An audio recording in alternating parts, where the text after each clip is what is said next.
Okay. Here's Rudy post-game. Every time Steph doesn't play, Draymond, doesn't want to play. It's his guy, Steph. He'll do anything he can to get ejected. Not much to say. It's clown behavior. So I was like, well, that seems like an odd theory from Rudy Gobert. So we had Josh look it up. And here's the data, bro. 196 games, 4 ejections with Steph. That's 2%. Without Steph, he's played 74 games. He's gotten 7 ejections. That's 10%. That's 5 times more likely. Gobert probably knew that number. They probably had talked about that as a team or something. All right, so, Brew, your reaction to everything. Well, look, here's what I saw by looking at this. All right, I think Klay started it with that, arm. There was like an arm to the neck. No, seriously. Klay Thompson. He didn't I don't care who it is. Could punch me in the face. I'm like, what are you doing, Klay? He didn't have to do that to Jaden McDaniels. Agreed. You saw that. He put his arm into his throat. Okay, so then they're wrestling on their way up to the court. Gobert comes and grabs Jaden or Klay. Well, Jaden kind of escalated with like a little elbow with his left arm, and then Rudy Gobert grabs Klay, and Jaden throws a punch with his left hand. Okay. All right? And then as Rudy's holding Klay, Draymond comes in, grabs Rudy by the neck. Does a rear naked choke. I don't know, I don't know where he's supposed to grab him. Not there. Should he grab? Really? So should he grab him around the waist? You're not defending this, bro. I'm telling you what I'm thinking. Now let me finish this. He grabs him around the neck and starts pulling him away from the fracas. All right. And so what I think should happen is 1 game for Jaden McDaniels and 2 or 3 for Draymond. Okay. Draymond was not aggressive. He wasn't trying to put him in a sleeper where he choked him out. Sleeper? He was where you choke a guy out and make him fall asleep. Yeah, I know. He was trying to pull him away. He wasn't like trying to hit him or anything like that. And again, Rudy Gobert did have Klay Thompson. And his teammate threw a punch at him, at Klay, while Rudy Gobert Well, he got away scot-free. Okay. I mean, who? Jaden's out there. If he threw a punch at him, Jaden's just walking around. No, but he did throw a punch. Okay, so listen, Steve Kerr was upset that Klay got ejected.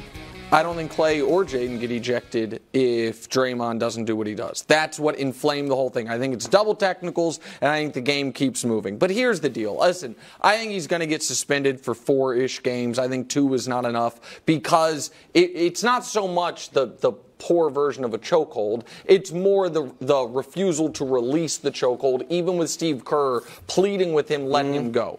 But here's the reality. First of all, what Gobert said is correct, that Draymond doesn't really have interest in playing in these games if Steph's not there. And the other thing that's correct is... played 60... Well, you can't get thrown out of every game. 69 of them? He played 74 games. He got ejected 7 out of 74. One every 10 games. Listen, I'm just saying, that's the word. He's played 60-something. Wildes, he's going to get more and more volatile as his play continues to decline. Just in the last 3 games, he got kicked out of 1. He then barked at Anthony Edwards, and Anthony Edwards lit the Warriors on fire, and he got kicked out of another. Just in his last 24 games, he's done 2 really bizarre things. He stomped on Sabonis' chest, and now he put someone in a chokehold. None of those are like, oh, it's old school NBA toughness, like hard fouls. Right now the Warriors are a team that has a bunch of guys that, or I shouldn't say bunch, 3 very prideful, legendary in their own right players, but only one of them is not a shell of his former self. And for the other guys, it's causing some volatility. Brew, you're right that Klay did start this totally unnecessarily with a guy that it's not like he has some long-standing beef.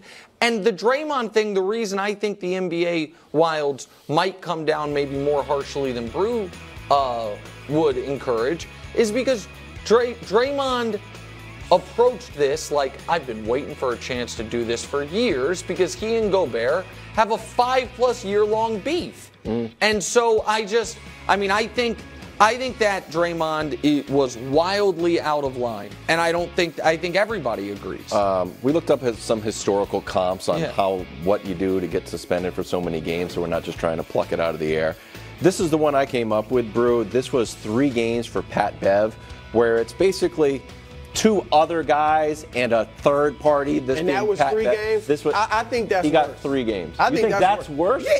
You blindside somebody. He has no idea somebody's coming to hit him. That's how you. That's when something really hurts you. When you're just standing there and somebody just comes and nails him. And Pat Bev also had the history. That was 3. Because remember, he did something similar to Chris Paul. And Draymond, when he got that guy's ribs. When Draymond got suspended in the playoffs, they said his history came into effect.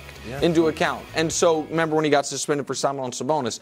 I think the NBA, I think we all on this desk agree that them cracking down on the exuberant post-dunk celebrations is ridiculous. Absolutely. But I have no problem with them cracking down on this type of stuff. We can say that they've overdone it with flagrant fouls. We all agree they've overdone it with this year with these techs. But the things that are totally outside of the realm of basketball, I have no problem with them cracking down on. And if you want to suspend Jaden because he threw a punch, so be it. He threw a punch. And Gobert was holding the guy he threw the punch at, Klay Thompson. But Tim Anderson, when he got knocked out, Jose Ramirez, I think, was the guy who knocked him out. 3 games in a 162-game season. That was worse than what we just saw. Fighting is also kind of allowed in baseball. But it should. I understand, but you know what I mean? Like baseball fighting, in the NBA, if there's a fight and you come off the bench, you're out for a game. In baseball, you run 250 feet from the dugout, and you have to do it. Meanwhile, in Denver, the Clippers lost. Okay, buddy. I mean, go ahead, Brew. This is your Clippers. No. This is devastating. Last night, and you heard Ty Lue and even Harden saying, it was a step in the right direction. I was surprised it was that close. I was watching this game, and I thought it was going to be a blowout. All right, so I was surprised by that. I guess in their world, you can be encouraged by that. But the problem is, as I said, there's always going to be a couple of the guys that are uncomfortable, okay? And guess who didn't speak after last night's game? Well, 2 guys didn't. Kawhi Leonard and Russell Westbrook. They left. Kawhi Leonard was 5 for 14, 15 points. Westbrook 4 for 12, 8 points. And Russ got once again benched for the closing time. Yeah, and then Ty threw him in for the last 15 seconds or whatever to maybe make up for it. This team, you don't want anybody to get injured, but they're only going to be relatively comfortable when one of the 4 isn't there. It's just because when you have 4 stars on the floor, you got to have somebody that's going to do the little things. And none of these guys has ever done the little things. And I'm not blaming them. That's just what stars do. They don't do those little things. And here's the last thing quick I'll say, Nick. They got another issue. Oh, you think? Kawhi is not as good as he used to. Yeah. I mean, he's still good, but even before Harden, he was only averaging 23 points a game, which for him is low. And he's not as efficient. Yeah. He's not the defender. Unlike Jimmy G, his body actually did betray him. Both of them. It's ironic, isn't it? But he's not as good as he used to be. None of them are quite as good. But to James Harden's defense, it's mid-November. He's getting into shape. He'll be ready by Christmas. Thanksgiving, you take a little step back like everybody. Listen. And Christmas time. All right. So there's the James part of this, there's the Clippers part of this. The James part of this is he is really cementing himself as maybe the most tone-deaf athlete of my lifetime.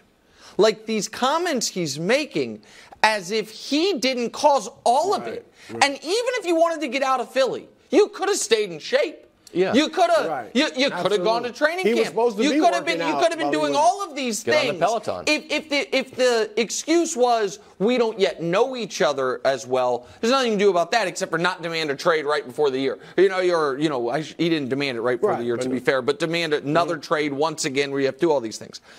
So the Harden is just out to lunch on his culpability, on his career, maybe that it should have gone one way and it's gone another way.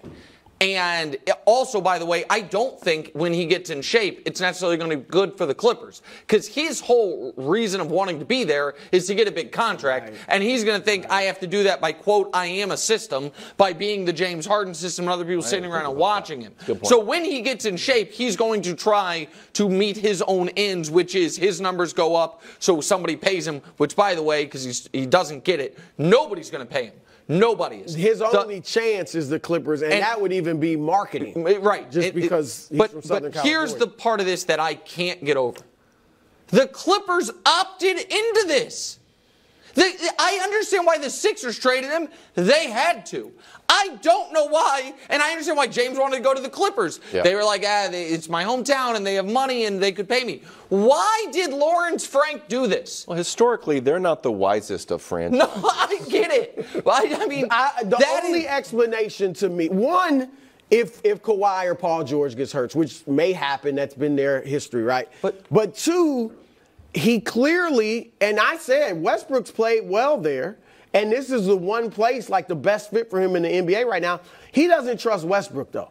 And I don't know if it's just Lawrence Frank or the rest of them. They're going to make Westbrook the fall guy. But don't you agree? Russ. Like, they felt like, okay, Harden can be a good playmaker. Yeah. He could set Paul George and Kawhi up. Yeah, they were Russ wrong. can't do that. I think that's what they thought. They were wrong. This is an unforced error of epic proportions. A little bit of optimism for your Clippers. Defensive rating up to 17th. Oh, okay.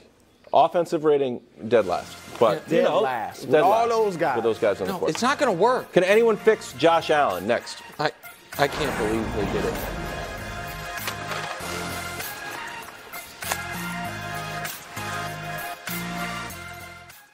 Thanks for watching. Subscribe here to get more from the show and to check out clips from other shows on FS1.